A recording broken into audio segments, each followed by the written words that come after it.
কেমন করে বোঝায় ও লাখাইর মুসলমান যুবক আল্লাহর বান্দার 5 বছরের সন্তান জমিনের উপরে রেখে দুনিয়া থেকে আল্লাহর বান্দা বিদায় হয়ে যায়।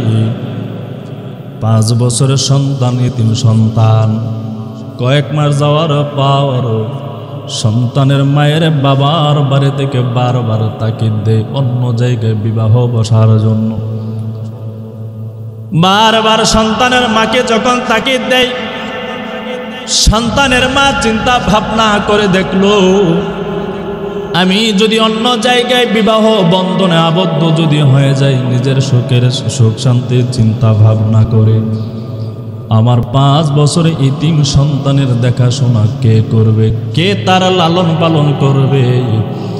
না না, আমার সারা জীবন সুখ শান্তি বিসর্জন আমার সন্তানের জন্য আমি দিয়ে দেব।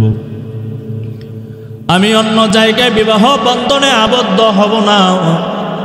যদি বিবাহ বন্ধনে আবদ্ধ হয়ে যায়, কে আমার সন্তানের দেখাশোনা করবে, কে লালন পালন করবে? এর এলাকার মুসলমান অনেক মা এমন আছে, স্বামী যখন মারা যায় সন্তানের সুখের চিন্তা ভাবনা করে মা অন্য জায়গায় দ্বিতীয় বিবাহ বন্ধনে আবদ্ধ হয় না। এমন মা আছে কি নাই? আছে না? আছে না?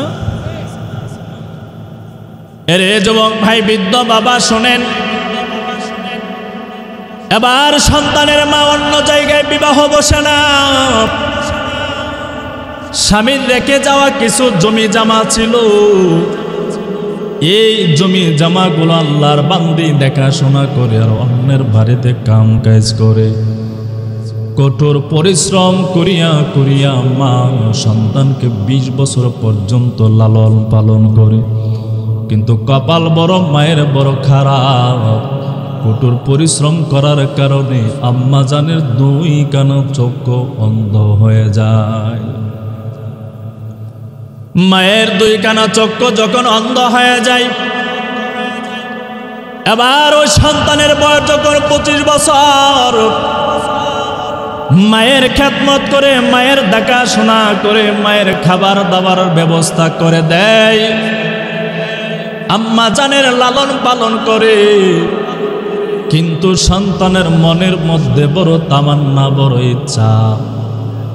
কেন বাবা ঘটনাটা টানতেছি বোঝানোর নজরখানা যদি দূরে সরায় নেয়, ওই সন্তানের মাথা থেকেও আল্লাহ তাআলার রহমত দূরে সরায় নেয়।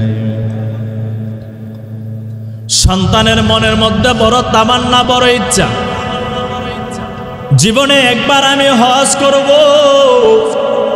খানায়ে কাবার সামনে যাব, খানায়ে কাবা আমি তাওয়াফ করব, নবীজির রওজা মুবারকের সামনে দাঁড়াইয়া নবীকে একবার সালাম দেব।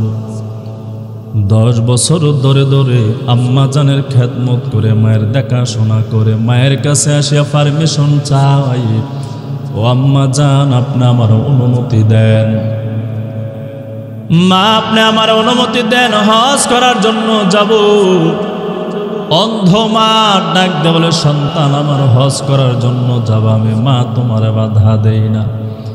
তবে রে সন্তান, তখন যে যখন আমি মা দুনিয়াতে থাকবো না, আল্লাহ যতবার তোমাকে তৌফিক দেয় ততবার তুমি হজ করার জন্য যাবা। এখন যদি চলে যাও, কে আমার দেখাশোনা করবে, কে আমার খাবার দাবারের ব্যবস্থা করবে? তুমি ছাড়া তো দুনিয়াতে আমার আপনজন বলতে কেউ নাই। যখন মা অনুমতি দেয় না, সন্তান চলে যায়, আবার 1 বছর পর্যন্ত আম্মা জানের খেদমত করে, খেদমত করে। হজের মৌসুম যখন আগায় আসে, মায়ের খেদমত করিয়া মার খাবার দাবার ব্যবস্থা করানোর পর, মায়ের খেদমত করার পর মায়ের কাছে আবার অনুমতি চাই, ও আম্মা জান অনুমতি দেন, হজ করার জন্য যাব। মা বলে, রে সন্তান আমি অন্ধ, মা যখন দুনিয়াতে থাকবো না তখন তুমি হজ করার জন্য যেও। তুমি যদি চলে যাও, কে আমার দেখাশোনা করবে, কে আমার লালন পালন করবে? তুমি ছাড়া তোমার অন্য কোনো ভাই নাই, কোনো বোন নাই, কোনো আত্মীয় স্বজনও নাই। সন্তান এবার তুমি হজ করার জন্য মায়ের অনুমতি পাই না, বারবার আম্মা জানের কাছে অনুমতি চাই, মা অনুমতি দেয় না।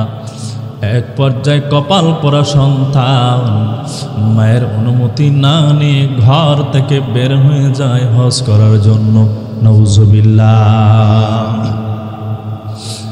এরে যুবক ভাই, বৃদ্ধ বাবা শুনেন, এবার অন্ধ আম্মা জান আর সহ্য করতে পারে নাই, মনের মধ্যে বড় আঘাত, চোখ বেয়ে আম্মা জানের পানি টপ টপ করে গাল পর্যন্ত ভিজে যায়। গাল বেয়ে অন্ধ মায়ের চোখের পানি বুক পর্যন্ত ভিজে যায়। আম্মা জান আসমানের দিকে তাকাইয়া মালিককে ডাক দেয়া বলে, আল্লাহ, যেই সন্তানকে 10 মাস 10 দিন পর্যন্ত গর্ভধারণ করলাম, কত কষ্ট করলাম গো আল্লাহ। সন্তানের 5 বছর বয়সে সন্তানের বাবা দুনিয়া থেকে বিদায় হয়ে গেছে। সন্তানের সুখ শান্তির চিন্তা ভাবনা করে আমি মা দ্বিতীয় অন্য জায়গায় বিবাহ বন্ধনে আবদ্ধ হয় না। যদি বিবাহ বন্ধনে আবদ্ধ হয়ে যায়, আমার সন্তানের দেখাশোনা কে করবে? কে আমার সন্তানের লালন পালন করবে? আয় আল্লাহ, সন্তানকে বড় বানাতে গিয়া কঠোর পরিশ্রম করার কারণে 2 কানা চক্ষু আমার হারায় ফেললাম। আমি মা 2 চোখ দিয়া কোনো কিছু দেখি না। আল্লাহ গো, আজকে ওই সন্তান আমি মারে দুর্বল অবস্থায় ফেলে, অসহায় অবস্থায় ফেলে সন্তান হজ করার জন্য রওনা হয়ে গেল। ও মালিক, ওই সন্তানের মায়া দয়া রহমতের নজরটা আমি অন্ধ মায়ের মাথা থেকে যেমন দূরে সরাই নিছে। আল্লাহ, আপনার রহমতের নজর ওই কপাল পোড়া সন্তানের মাথা থেকে দূরে সরাই নিও। নাউজুবিল্লাহ। বিল্লাহি মিনাশ শাইতানির রাজিম। বিসমিল্লাহির রহমানির রহিম।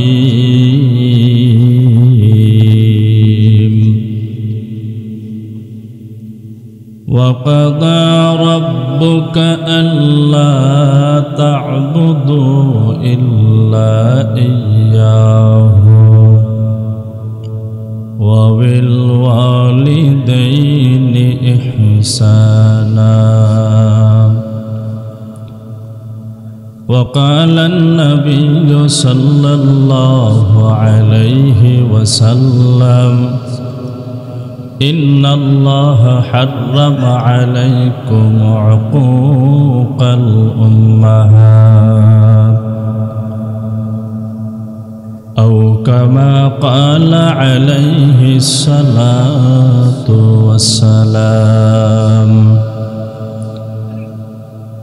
صدق الله مولانا العظيم وصدق رسوله النبي الكريم. لا إله إلا الله، لا إله لا إله إلا الله، لا إله لا إله إلا الله، لا إله إلا الله، لا إله إلا الله، لا إله। আমি আপনার সামনে পবিত্র আল কোরআন সূরা বনী ইসরাইল থেকে একখানা আয়াতে কালেমার প্রথম অংশ তেলাওয়াত করেছি। রসুল আকরাম মহানবী শ্রেষ্ঠ নবী হায়াতুন জিন্দা নবীর অসংখ্য অমন্ত হাদিসের ভান্ডার বুখারী শরীফ থেকে একখানা হাদিস শরীফ পাঠ করেছি। আল্লাহ চায় তো কোরআনের আয়াত ও হাদিসকে সামনে রেখে কিছু কথা বলা। এখলাসের নিয়তে, আমলের নিয়তে আপনাদেরকে এখলাসের নিয়তে, আমলের নিয়তে ধৈর্যের সহিত সব ভাইকে শোনার মতন তৌফিক দান করুক, এই জন্য সকল বলে আমিন। আর একটু আস্তে বলি আমিন, আর একটু জোরে বলি আমিন। আস্তে বললে জোরে বলবেন, জোরে বললে আস্তে বলবেন। আমার সাথে মামলা মোকদ্দমা আছে নাকি আপনাদের? কারো আছে? 16-17 বছর পর্যন্ত অন্যায় করার আগে প্রস্তুতি মামলা চলছে। এটা তো লাখের মানুষ ভালো করে জানার দরকার, জানেও। অন্যায় করার আগেই প্রস্তুতি মামলা, অপরাধ করবা তো মামলা দিয়ে ঢুকাই দেব। কথা কই না, ঠিক নেই? আমিও বয়ান করব, বয়ান শোনার পরে মামলা দেওয়ার চিন্তা ভাবনা করবেন না তো? এই জান্নাতের বাগান পাওয়ার পর খুশি না বেজার? আওয়াজ কিন্তু হয় নাই, খুশি না বেজার? আখেরি মোনাজাত পর্যন্ত থাকবেন নাকি ভাগবেন? সবাই থাকবেন? শিওর সবাই থাকবেন? কে কে থাকবেন না হাত ওঠান। যেই কয়জন হাত উঠাইছেন যদি চলে যান তো মাঠ খালি। যাক, এরপর আল্লাহ তাআলা দিনের জন্য আমাদেরকে কবুল করে সকলে বলে আমিন। যে আয়াতখানা আপনাদের সামনে তেলাওয়াত করেছি, এই আয়াতের মধ্যে আল্লাহ তাআলা রব্বুল আলামিন গোটা দুনিয়ার সমস্ত মানুষ জাতিকে নবীর মাধ্যমে জানায় দেন, ও নবী আমার, ওয়াকাদা রাব্বুকা, আপনি বলেন আপনার রবের পক্ষ থেকে নির্দেশ, আদেশ, আল্লাহ তা'বুদু ইল্লা ইয়াহু, আমি আল্লাহ ব্যতীত কোনো ইলাহ নেই, আমি আল্লাহ ব্যতীত কোনো মাহবুদ নেই, আমি আল্লাহ ব্যতীত কোনো উপাসনা নেই। ওয়াবিল ওয়ালিদাইনি ইহসানা, এবং দুনিয়ার সমস্ত ছেলে মেয়েদেরকে জানিয়ে দেন তারা যেন তাদের মা বাবার সাথে ভালো আচরণ করে, সদ আচরণ করে, উত্তম আচরণ করে। যে হাদিস কেন আপনাদের সামনে পাঠ করেছে, হাদিসের মধ্যে আল্লাহর নবী বলেন, নিশ্চয় আল্লাহ তোমাদের ওপর হারাম করে দিয়েছেন মা বাবার সাথে খারাপ আচরণ করতে, মা বাবার সাথে অসদ আচরণ করতে, মা বাবার সামনে চোখ রাঙ্গায় কথাবার্তা বলতে, মা বাবাকে ধমক দেওয়া কথাবার্তা বলতে হারাম করে দিয়েছেন। তিনি কে? আওয়াজ দিয়ে বলতে হবে পাবলিক, তিনি কে? তো আমি আপনাদের সামনে মাতা পিতার হকের উপরে সংক্ষিপ্ত আকারে কিছু কথা বলবো। মাতা পিতা বলতে কি বোঝায়, মাতা পিতার অর্থ কি, আবিধানিক ও পারিভাষিক অর্থ এবং সংজ্ঞা কি, টোটাল সমস্ত প্রশ্নের একটাই জবাব, যাদের মাধ্যমে আমরা দুনিয়াতে আগমন করেছি ওনারা হলো আমাদের মা বাবা, ঠিক কিনা? এর চেয়ে আর বড় সংজ্ঞা পরিচয় আছে? যাদের মাধ্যমে আমরা দুনিয়াতে আগমন করেছি ওনারা হলো আমাদের মা বাবা। মা বাবার খেদমত করলে দুনিয়া আখিরাতে কি ফায়দা, আর মা বাবার খেদমত না করলে, মা বাবার আদেশ নিষেধ সন্তান না মানলে দুনিয়া আখিরাতে কি শাস্তির সম্মুখীন হতে হবে, সেই সম্পর্কে আলোচনা করব। শুনতে রাজি আছেননি আপনারা? বুখারী শরীফের হাদিস নম্বর হলো 5550 নম্বর। নবীজির সাহাবী বর্ণনা করেন, আনিল মুগীরা রাদিয়াল্লাহু তাআলা আনহু قال قال رسول الله صلى الله عليه وسلم إن الله حرم عليكم عقوق الأمهات। নবীজির সাহাবী হযরত মুগীরা রাদিয়াল্লাহু তাআলা আনহু হতে বর্ণিত, তিনি বলেন, রাসূল আকরাম সাল্লাল্লাহু আলাইহি ওয়াসাল্লাম ইরশাদ করেন, ইন্নাল্লাহা হাররামা আলাইকুম, নিশ্চয় আল্লাহ তোমাদের উপর হারাম করে দিয়েছেন, অর্থাৎ দুনিয়ার সমস্ত ছেলে মেয়ের উপর আল্লাহ তাআলা হারাম করে দিয়েছেন উকুকাল উম্মাহাত, মা বাবার সাথে খারাপ আচরণ করা যাবে না, মা বাবার সাথে অসৎ আচরণ করা যাবে না, মা বাবাকে গালি দেওয়া যাবে না, মা বাবার সামনে চোখ রাঙ্গায় কথাবার্তা বলা যাবে না, মা বাবাকে ধমক দিয়ে কথাবার্তা বলা যাবে না। হারাম করে দিয়েছেন তিনি কে? এরে এলাকার মুসলমান ভালো করে শুনে যান, আল্লাহ তাআলা সূরা নিসার 36 নম্বর আয়াতে কালেমার মধ্যে জানায়া দেয়, ওয়া'বুদুল্লাহা ওয়া লা তুশরিকু বিহি শাইআন ওয়া বিল ওয়ালিদাইনি ইহসানা। আল্লাহ বলেন, ওয়া'বুদুল্লাহ, ও দুনিয়ার গোলাম, আমি আল্লাহ তাআলার ইবাদত করো, আমি আল্লাহ তাআলার বندگی করো। ওয়ালা তুশরিকু বিহি শাইআ, তবে রে বান্দা, আমি আল্লাহর গোলামি করতে গিয়া, আমি আল্লাহর ইবাদত করতে গিয়া, আমি রবের সত্তার সাথে শিরিক করবা না, অংশীদার সাব্যস্ত করবা না। ওয়াবিল ওয়ালিদাইনি ইহসানা, আর মা বাবার সাথে ভালো আচরণ করবা, উত্তম আচরণ করবা নির্দেশকার। সূরা বনী ইসরাঈলের মধ্যে আল্লাহ তাআলা জানায়া দেয়, তেলাওয়াতকৃত আয়াত, ওয়াকাদা রাব্বুকা আল্লা তা'বুদু ইল্লা ইয়্যাহু। আল্লাহ বলেন, নবী আমার, আপনি বলেন আপনার রবের পক্ষ থেকে নির্দেশ, আল্লাহ তা'বুদু ইল্লা ইয়্যাহু, আমি আল্লাহ ব্যতীত কোনো ইলাহ নেই, আমি আল্লাহ ব্যতীত কোনো রব নেই, কোনো মালিক নেই। এবং দুনিয়ার সমস্ত ছেলে মেয়েদেরকে জানায়া দেন, ওয়াবিল ওয়ালিদাইনি ইহসানা, সমস্ত ছেলে মেয়ে যেন তার মা বাবার সাথে সদাচরণ করে, ভালো আচরণ করে, উত্তম আচরণ করে নির্দেশকার। ইম্মা ইয়াবলুগান্না ইনদাকাল কিবারা আহাদুহুমা আও কিলাহুমা, ও দুনিয়ার সন্তানাদি, তোমাদের নিকট যদি তোমাদের মা বাবা উভয়জন অথবা যে কোনো একজন বৃদ্ধ অথবা বৃদ্ধা অবস্থায় যদি পৌঁছায় যায়, ফালা তাকুল লাহুমা উফ, সাবধান, দুনিয়ার ছেলে মেয়ে মা বাবার সামনে উফ শব্দ প্রয়োগ করবা না, মা বাবার সামনে উফ শব্দ ব্যবহার করবা না। ওয়ালা তানহারহুমা, এবং মা বাবাকে ধমক দিয়ে কথাবার্তা বলবা না নির্দেশকার। ওয়াকুল লাহুমা কাওলান কারীমা,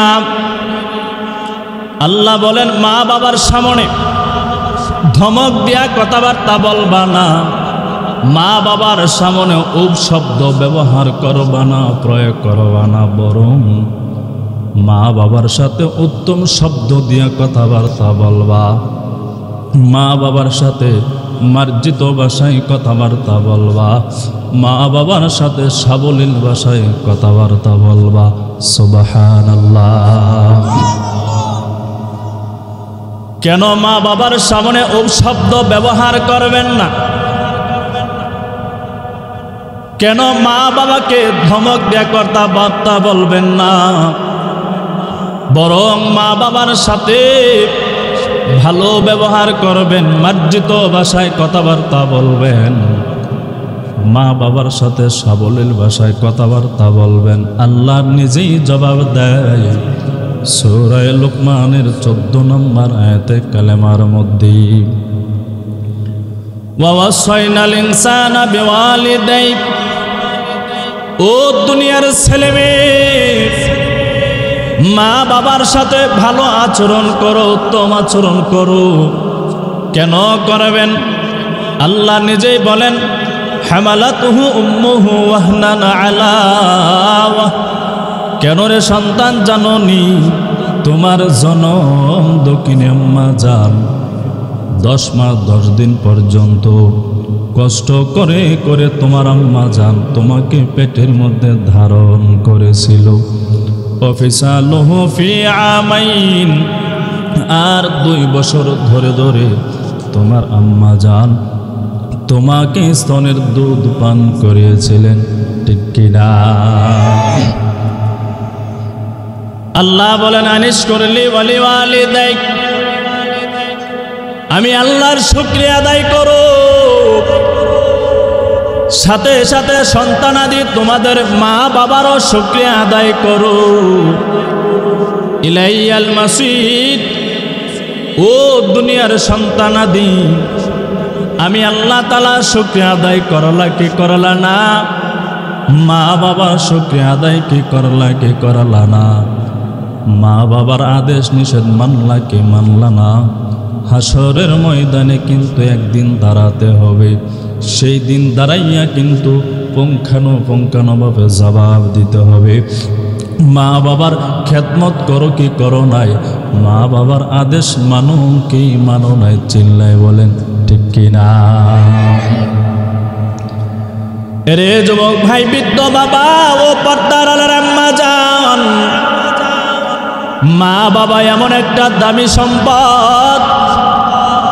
নবীজি জানায় দেয়, তিরমিজি শরীফের হাদিস নাম্বার হলো 1799 নাম্বার অথবা 1709 নাম্বার হাদিস, 1900 নাম্বার হাদিস। নবীজির সাহাবী عن عبد الله بن عمرو رضي الله تعالى عنهما قال رسول الله صلى الله عليه وسلم رضا الرب في رضا الوالد وسخط الرب في سخط الوالد। নবীজি জানায়া দেয়, রিজার রাব্বি ফি রিজাল ওয়ালিদ, সন্তানের উপরে মা বাবা খুশি তো আল্লাহ খুশি। সুবহানাল্লাহ বলতে, ও সাখাতুর রাব্বি ফি সাখাতিল ওয়ালিদ, আর মা বাবা সন্তানের উপরে বেজার তো আল্লাহ বেজার। মা বাবার উপর, মা বাবা সন্তানের উপরে খুশি তো আল্লাহ খুশি। মা বাবা সন্তানের উপর বেজার তো বেজার হয়ে যান তিনি কে? ও লাখায়ের মুসলমান আওয়াজ দেওয়া বলেন না তিনি কে? এর যুবক ভাই, বৃদ্ধ বাবা ও পর্দার আলের মা, মা বাবা কত দামি জানেননি? নবী বলেন, মা বাবার চেহারার দিকে যদি কোনো সন্তান মায়া দয়া ভালোবাসার নজর দিয়া তাকায়, আল্লাহ তাআলা ওই সন্তানের আমল নামায় কবুল হজরের সওয়াব লিখে দেয়। দলিল নেল বাইহাকি শরীফের মধ্যে হাদিস কানা উল্লেখিত হয়েছে। নবীর সাহাবী عن عبد الله بن عباس رضي الله تعالى عنهما قال رسول الله صلى الله عليه وسلم ما من ولد بار ينظر إلى والديه نظرة رحمة। নবীজি বলেন, কোন সন্তান যদি মা বাবার চেহারার দিকে যদি মায়া দয়া ভালোবাসার নজর দিয়া তাকায়, নবী বলেন, কাতাবাল্লাহু লাহু বিকুল্লি নাজরাতিন হাজ্জাতাম মাবরুরা।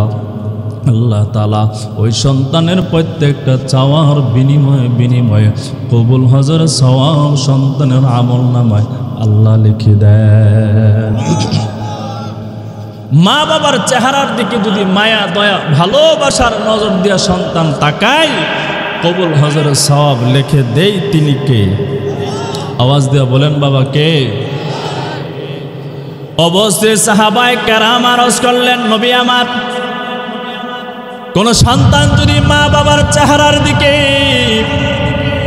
মায়া দয়া ভালোবাসার নজর দিয়া তাকায়, ও নবী, ওই সন্তানের আমল নামায় যদি আল্লাহ তাআলা কবুল হজরের সওয়াব লিখে দেন। নবী গো, জানতে বড় মনে চাই, কোন সন্তান একবার নয়, দুইবার নয়, 10 বার নয়, দৈনন্দিন যদি 100 বার যদি মায়া দয়া ভালোবাসার নজর নিয়ে তাকায়, তাহলে কে আল্লাহ তাআলা ওই সন্তানের আমল নামায় কি 100 কবুল হজরের সওয়াব লিখে দিবি। নবী যে আমার ডাক দিয়া বলে, সাহাবায়ে কেরাম আমার, কোন সন্তান যদি মা বাবার চেহারার দিকে মায়া দয়া ভালোবাসার নজর দিয়া দৈনন্দিন প্রতিদিন যদি মা বাবার চেহারার দিকে তাকায়, তাহলে আমার আল্লাহ তাআলা ওই সন্তানের আমল নামায় 100 কবুল হজরের সওয়াব লিখে দিবি। মা বাবার চেহারার দিকে তাকাইলেই কবুল হজরের সওয়াব আল্লাহ তাআলা সন্তানের আমল নামায় লিখে দিবে। কিন্তু কোনো মেয়ের জামাই যদি শ্বশুর শাশুড়ির চেহারার দিকে তাকায়, কবুল হজরের সওয়াব পাওয়া যাবে নি মনে করে? কথা বলে না। আমি মৌলবী পাই না, যদি আপনারা পায়া থাকেন আমারা জানায়েন, আমি বয়ান করব।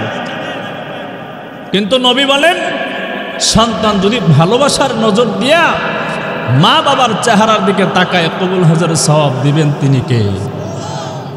কিন্তু অনেক কপাল পোড়া সন্তান মা বাবার চেহারার দিকে ভালোবাসার নজর দিয়া তাকাই না, বরঞ্চ মা বাবা 25-30 বছর কঠোর পরিশ্রম করিয়া সন্তানকে বড় বানানোর পরে সুন্দর একটা মাইয়া দিকে বিবাহ বন্ধনে আবদ্ধ যখন করাইয়া দেয়, বিবির কান পড়া শুনে শুনে শ্বশুর শাশুড়ির কুমন্ত্রণায় পরে মা বাবারে ফালাইয়া ওই শ্বশুর বাড়িতে ঘর জামাই চলে যায়।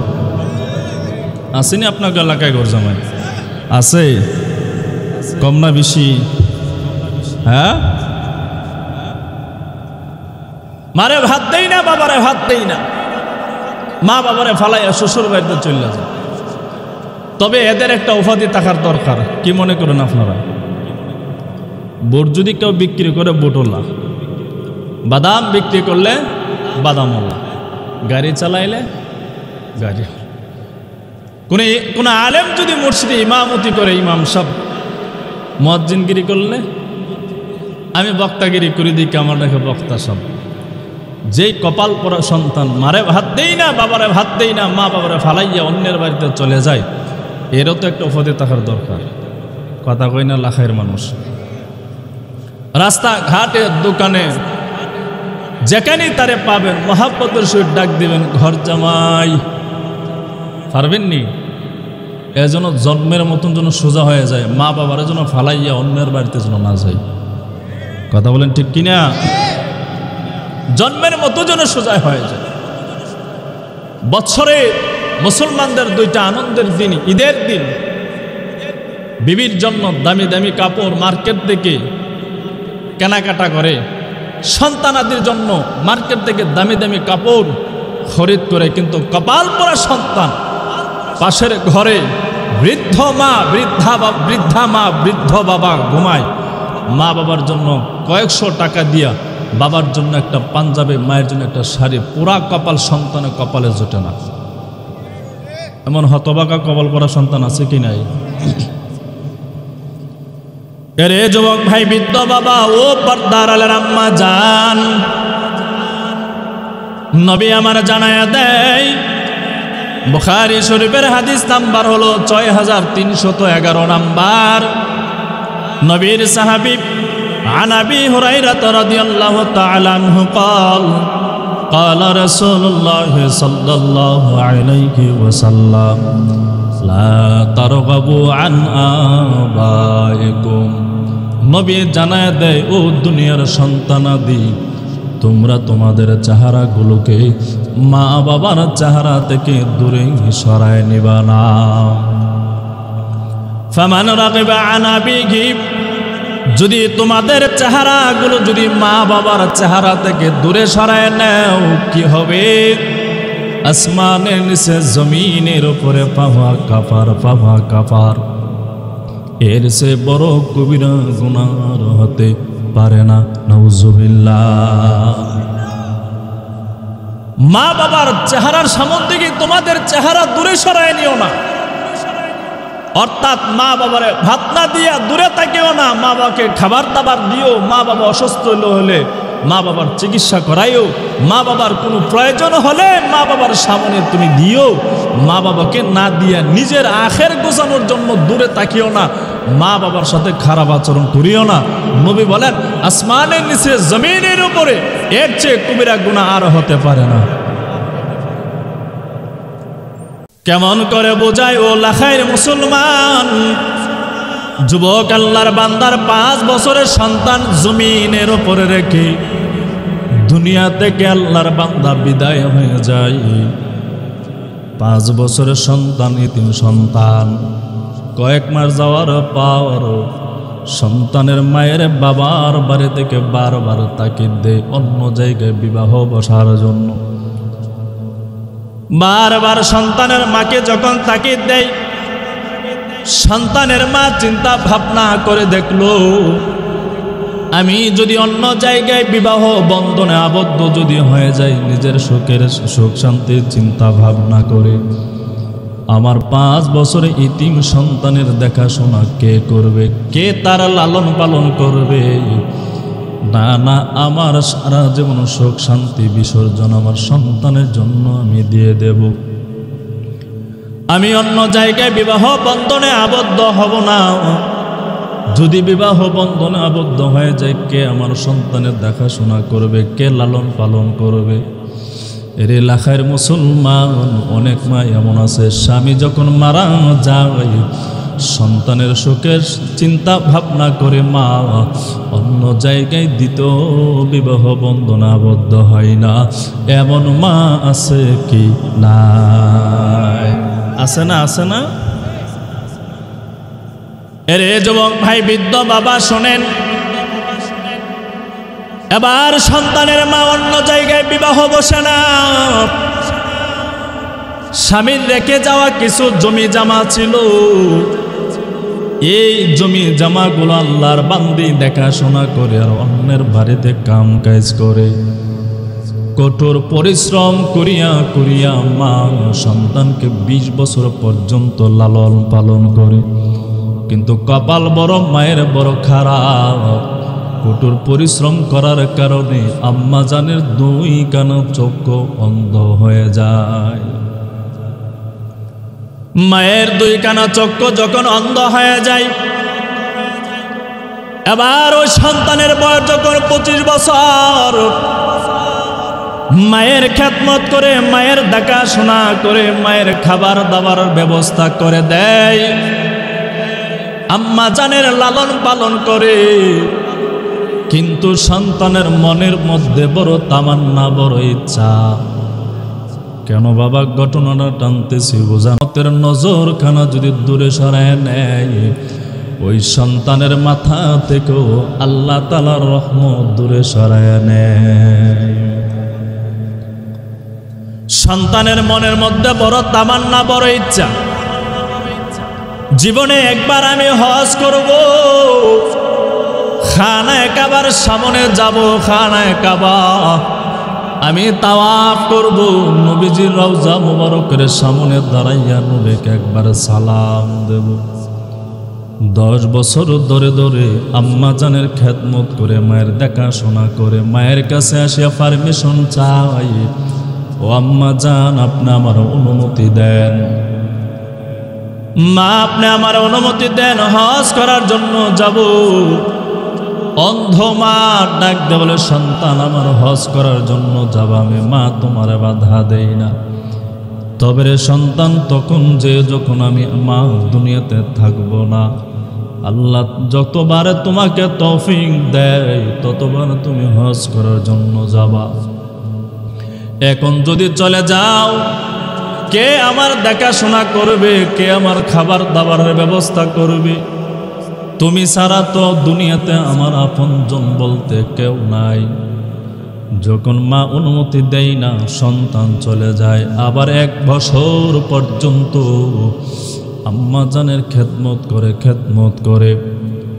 হজের মৌসুম যখন আগায় আস, মায়ের খেদমত করিয়া মার খাবার দাবার ব্যবস্থা করানোর পর, মায়ের খেদমত করার পর মায়ের কাছে আবার অনুমতি চাই, ও আম্মা জান অনুমতি দেন, হজ করার জন্য যাব। মা বলে, রে সন্তান আমি অন্ধ, মা যখন দুনিয়াতে থাকবো না তখন তুমি হজ করার জন্য যেও। তুমি যদি চলে যাও, কে আমার দেখাশোনা করবে, কে আমার লালন পালন করবে? তুমি ছাড়া তোমার অন্য কোনো ভাই নাই, কোনো বোন নাই, কোনো আত্মীয় স্বজনও নাই।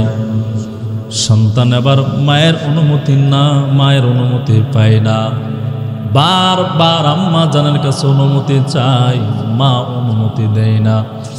এক পর্যায়ে কপাল পরা সন্তান মায়ের অনুমতি না নিয়ে ঘর থেকে বের হয়ে যায় হজ করার জন্য।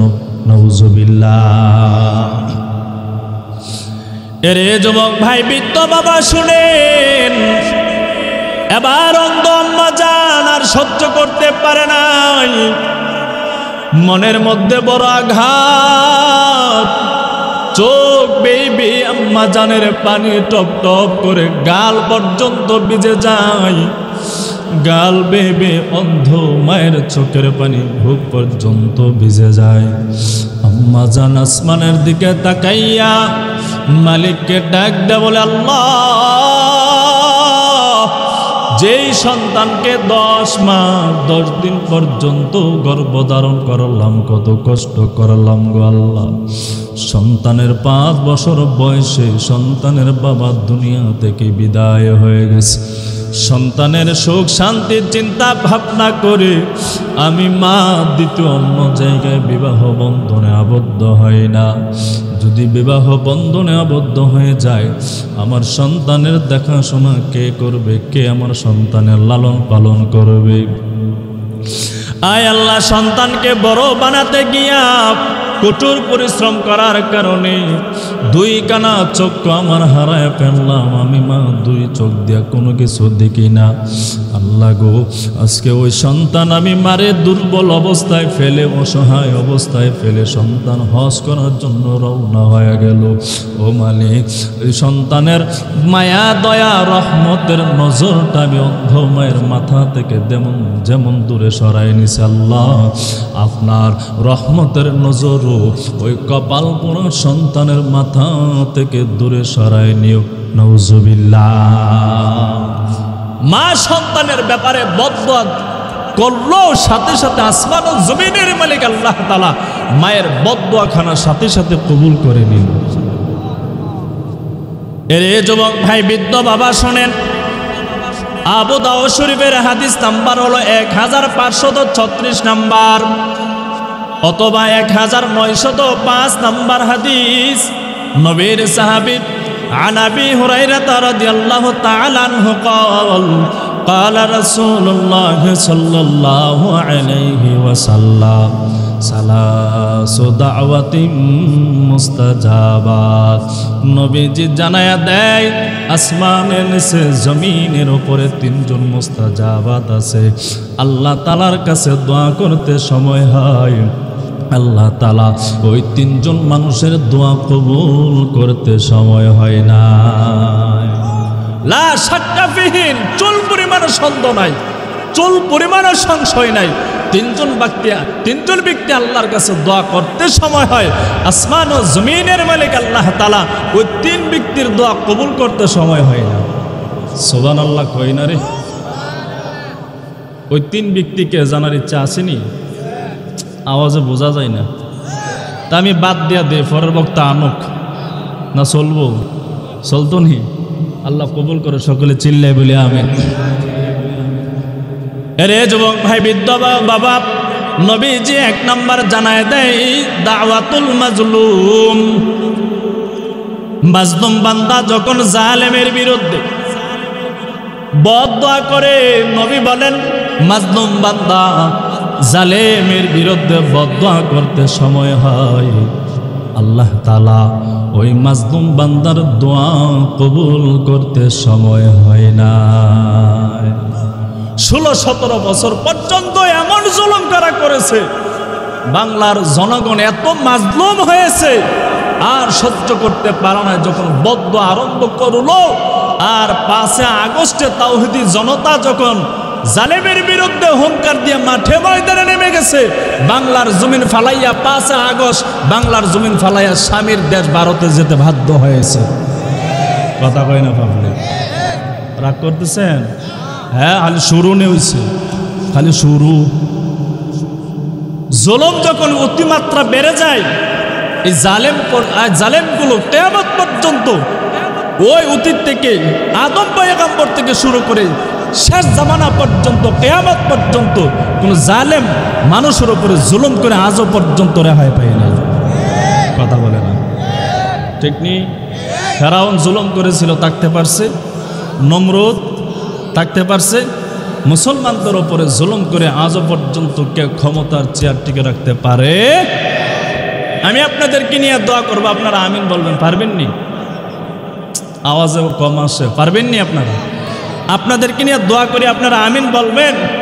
আল্লাহ তাআলা কিয়ামত পর্যন্ত যেন এই বাংলার জমিনে কোনো নারীর যেন আল্লাহর কোনো সরকার না বানায়।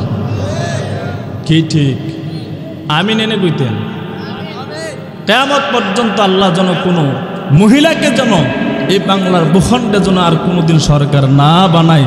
চিল্লায় মন থেকে বলেন আমিন। কারণ এইগুলি এমন জ্বালানি জ্বালা, জন্মের জ্বালানি জ্বালা। রাগ করতেছেন? কারো গায়ে লাগতেছে?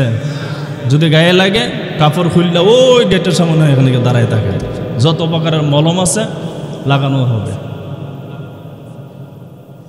তো কিয়ামত পর্যন্ত যেন আল্লাহ তাআলা কোনো নারীকে যেন সরকার না বানায়। তবে আমরা কত দলকে দেখেছি এই দুনিয়ায়, এই বাংলাদেশ ভূখণ্ডের মধ্যে কত দল ক্ষমতায় আসছে আবার গেছে। কিন্তু আপনাদের কাছে দরখাস্ত, কোনো ইসলামিক দলের নেতা যদি আপনার ঘরের দরজার সামনে ভোট চাওয়ার জন্য দাঁড়ায় যায়, তাকে ভোট দিয়ে জয়যুক্ত করে সংসদ পর্যন্ত আগায় দেওয়া আপনার ইমানি দায়িত্ব। কথা হয় না? ঠিক নেই? কারণ সব কয়টা দেখার বাকি শেষ, ইসলামী একজন দলকে আমরা দেখার দরকার আছে কিনা। এটা জামাতে ইসলামী হোক, ইসলামী আন্দোলন চরমনাই হোক, যেই দল যা আগায় আছে, যেই দলে আপনার কাছে ভোট চাওয়ার জন্য আসবে, ওই দলকে ভোট দিয়ে সংসদ পর্যন্ত আগায় দেবেন ইনশাআল্লাহ। একে একে শেষ করেছি, সবার দেখা হইল শেষ। দেখতে দেখতে গুল্লাই গেল আমার সোনার বাংলাদেশ। ঠিক নি? একে একে শেষ করেছি, সবার দেখা হইল শেষ। দেখতে দেখতে গুল্লাই গেল আমার সোনার বাংলাদেশ। দেখতে দেখতে গুল্লাই গেল, সবাই বলতে হবে, দেখতে দেখতে গুল্লাই গেল। স্বাধীনতার বয়স পেরিয়ে ৫৫ পা দিলাম, নেতারা তো সবই পেল, আমরা বলো কি পেলাম। ঠিক নেই? স্বাধীনতার বয়স পেরিয়ে ৫৫ পা দিলাম, নেতারা তো সবই পেল, আমরা বলো কি পেলাম। শান্তির লাগি কেন্দা মরে, শান্তির কোনো নাহিলে, শান্তির লাগি কেন্দা মরে, শান্তির কোনো নাহিলে। দেখতে দেখতে গুল্লাই গেল আমার সোনার বাংলাদেশ। দেখতে দেখতে গুল্লাই গেল, একে একে শেষ করেছি, সবার দেখা হইল শেষ। দেখতে দেখতে গুল্লাই গেল আমার সোনার বাংলাদেশ। দেখতে দেখতে গুল্লাই গেল, কেউ দিল না সবাই নিল, আমরা যে গরুর বালাদ। সারা বছর নেই না খবর, নির্বাচনে খুব দরদ। ঠিক না? 5 বছর পর্যন্ত কোনো খবর নাই, যেই মাত্র নির্বাচন সামনে, মাথার মধ্যে একটা কাটিং এর টুপি পরে আস, দাঁড়িয়ে কাটিং কুটিং করে রাখবে। ঠিক নেই? মার্কেট থেকে একটা 1000-1200 টাকা দিয়ে একটা পাঞ্জাবি পরবো, দরজার সামনে আসিয়া এমন আত্মীয়র পরিচয় দিব, যে আত্মীয় পরিচয় আমি চিনব দূরের কথা, আমার বাপ দাদা 14 গোষ্ঠী চিনে না। কথা কই না? ঠিক নেই? যেই মাত্র আপনি ভোট দিচ্ছেন, ভোট নিয়ে ফাঁস হইল, 5 বছরের ভিতরে এরে আর খুঁজিও পাওয়া যাবে। কথা কই না? ঠিক নি বাবা? আর আপনি আমার টাকা পয়সা নিয়ে ওই বেগম ফারা বানাই, কেউ দিল না সবাই নিল, আমরা যে গরুর বালাদ। সারা বছর নেই না খবর, নির্বাচনে খুব দরদ। আর কতকাল মোদের জীবন এমন করে করব শেষ, আর কতকাল মোদের জীবন এমন করে করব শেষ। দেখতে দেখতে গুল্লাই গেল, একে একে শেষ করেছি, সবার দেখা হইল শেষ। দেখতে দেখতে গুল্লাই গেল আমার সোনার বাংলাদেশ। দেখতে দেখতে গুল্লাই গেল, যাদের হাতে যাই ক্ষমতা, দেশ যেন বাপের বিটা। রাখতেছি আর শুরু করে বিদেশিদের পাছাটা। যাদের হাতে যাই ক্ষমতা, দেশ যেন বাপের বিটা। রাখতেছি আর শুরু করে বিদেশিদের পাছাটা। বিদেশিদের কথা মতো চালাই তারা নিজের দেশ, বিদেশিদের কথা মতো চালাই তারা নিজের দেশ।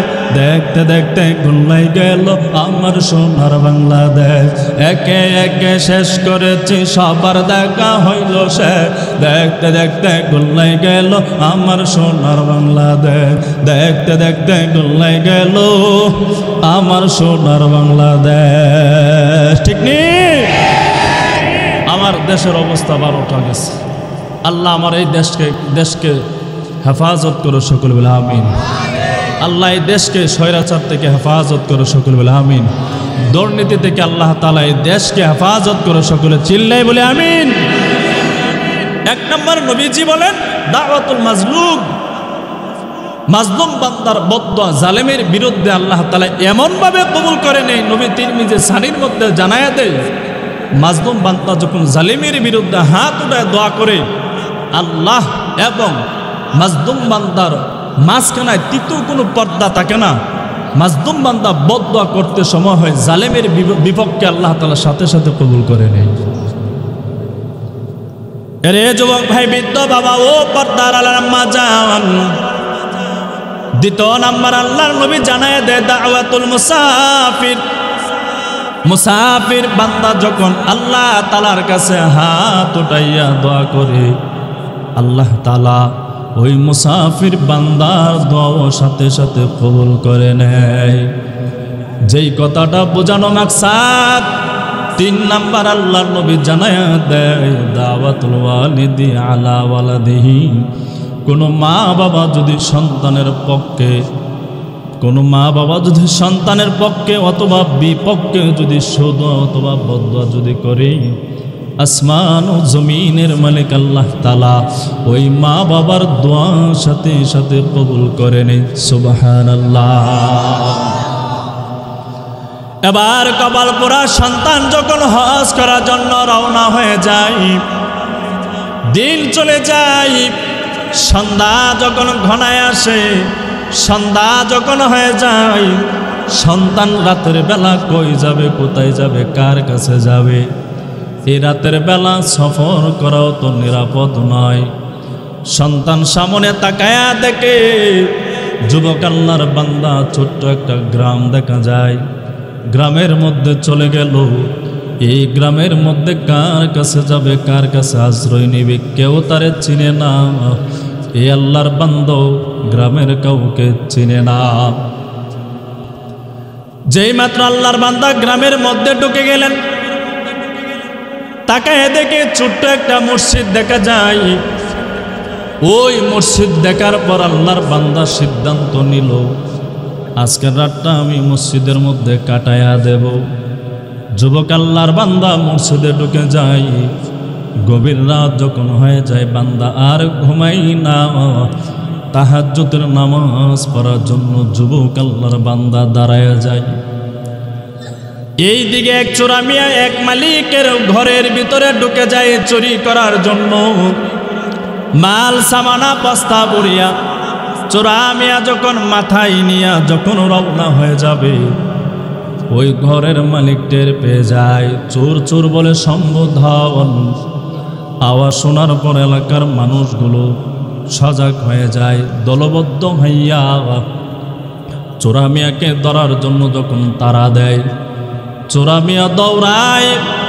এলাকার মানুষগুলো পেছনে পেছনে দৌড়ায় চোর মিয়াকে ধরার জন্য। এবার চোরা মিয়া ভাবে, যেইভাবে এলাকার মানুষগুলো চতুর্দিক দিয়ে আমাকে বেষ্টন করতেছে, যদি ধরা পড়ে যায় এমন মারবে, জীবন আমার ধ্বংস করে ফেলবে, এমন লাত্তি এমন বেদা কিল ঘুষি আমার উপরে দিবে, একটাও জমিনের উপরে পড়বে না, সব পড়বে আমার কপালে। জান যদি বাঁচাতে পারি অন্য দিন চুরি করার সুযোগ আছে, ঠিক কিনা? এবার চোরা মিয়া চোরকিত মাল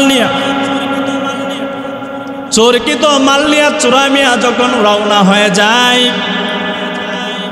যুবক আল্লাহর বান্দা যেই মসজিদের মধ্যে তাহাজ্জুদের নামাজ পড়ে, চোরা মিয়া ওই মসজিদের পাশের রাস্তা দিয়ে যখন যায়, গুনগুন আওয়াজ মসজিদের ভিতর থেকে বের হয়। তাকায় দেখে কে যেন গভীর রাতে মসজিদের মধ্যে নামাজ পড়ে। এবার চোরা মিয়া ভাবে, আমি যদি এই চোরকৃত মাল নিয়ে যদি ভাগি, যদি ধরা পড়ে যাই, জীবন আমার আজকে ধ্বংস হয়ে যাবে। কি করা যায়? বলে চোরকৃত মালের বস্তা নামাজিওয়ালা বান্দার পেছনে রেখে ভাগবো। চোরা মিয়া ওই চোরকৃত মালগুলো নামাজিওয়ালা যুবক আল্লাহর বান্দার পেছনে রেখে চোরা মিয়া ভাগছে। এলাকার মানুষগুলো দৌড়াইয়া মসজিদের পাশে যখন চলে আসে, তাকায় দেখে কে যেন নামাজ পড়তেছে। এক আল্লাহর বান্দা সন্দিহান বশত মসজিদের ভিতরে ঢুকে যায়, তাকায় দেখে পেছনে একটা বস্তার মুখখানা যখন খুলল, বস্তার ভিতর থেকে টাকা পয়সা স্বর্ণ অলংকার গয়না দেখা যায়। যেই বান্দার ঘর থেকে বের চুরি করেছিল, ওই বান্দাকে জিজ্ঞেস করলো, এই মাল সামানাগুলো তোমার নেই? ওই মালিক বলল, হা হা, মাল সামানাগুলো আমার। এর এলাকার মুসলমান যখন বলল আমার এলাকার মানুষগুলো আর দেরি করে না, এবার যুবক আল্লাহর বান্দার পেছনে গলার মধ্যে দড়িয়া পেছনে জোরে জোরে টান দেয়, আর যে যেমন পারে যুবক আল্লাহর বান্দাকে মারধর করি। বলেন তো, যুবক আল্লাহর বান্দাকে চুরি করেছে? আওয়াজ দিয়ে বলেন। এবার যুবক আল্লাহর বান্দাকে মার দে। যুবক আল্লাহর বান্দা চিল্লায় আওয়াজ, কি হয়েছে? আপনারা কেন আমাকে মারধর করেন? কেউ জবাব দেয় না। যে যেমন পারে যুবক আল্লাহর বান্দাকে মারধর করে। এক পর্যায়ে এলাকার সর্দারের কাছে নিয়ে যায়। এলাকার মানুষগুলো চিল্লায় আওয়াজ দেয়, এই বান্দা চুরি করেছে, চোরের মাল মসজিদে ঢুকাইয়া নামাজের লেবাস ধরেছে। এই জন্য যুবককে তিনখানা শাস্তি দিতে হবে। এক নম্বর শাস্তি হলো চুরি করার কারণে 2 কানা হাত কেটে দিতে হবে। দ্বিতীয় নম্বর শাস্তি হলো চুরি করিয়া চোরের মাল মসজিদে ঢুকানোর কারণে 2 কানা চোখ অন্ধ বানায় দিতে হবে। 3 নম্বর অপরাধ হলো চুরি করিয়া চোরের মাল মসজিদে ঢুকাইয়া নামাজের লেবাস ধরার কারণে জুতার মালা গলায় দিয়া এলাকায় ঢোল দিতে হবে, এলান দিতে হবে। চুরি করিয়া চোরের মাল মসজিদে ঢুকাইয়া নামাজের লেবাস ধরলে এই বান্দাকে এই শাস্তি দেওয়া হবে। বান্দাকে শাস্তি দেওয়ার জন্য ধার্য করা হলো নির্ধারিত দিন। যেই দিন যুবককে শাস্তি দেওয়া হবে, যুবক আল্লাহর বান্দা বলে, ও এলাকার মানুষ, আমি অন্যায় করি নাই, অপরাধ করি নাই।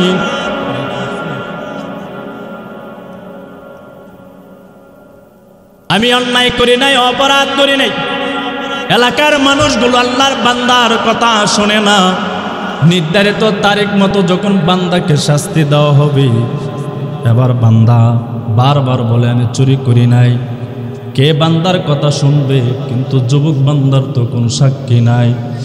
এক পর্যায়ে বান্দা বারবার বলার পরও এলাকার মানুষগুলো মানে নাই। এক পর্যায়ে বান্দার চুরির দায়ের অপরাধের কারণে 2 কানা হাত যুবক আল্লাহর বান্দার কেটে দেয়। কিছুক্ষণ পর আল্লাহর বান্দার 2 কানা চোখ অন্ধ বানায় দেয়। জুতার মালা গলায় দেয়া যখন ঢোল দিবে, এলান দিবে, চুরি করিয়া চোরের মাল মসজিদে ঢুকাইয়া নামাজের লেবাস ধরার কারণে যুবককে এই শাস্তি দেওয়া হলো।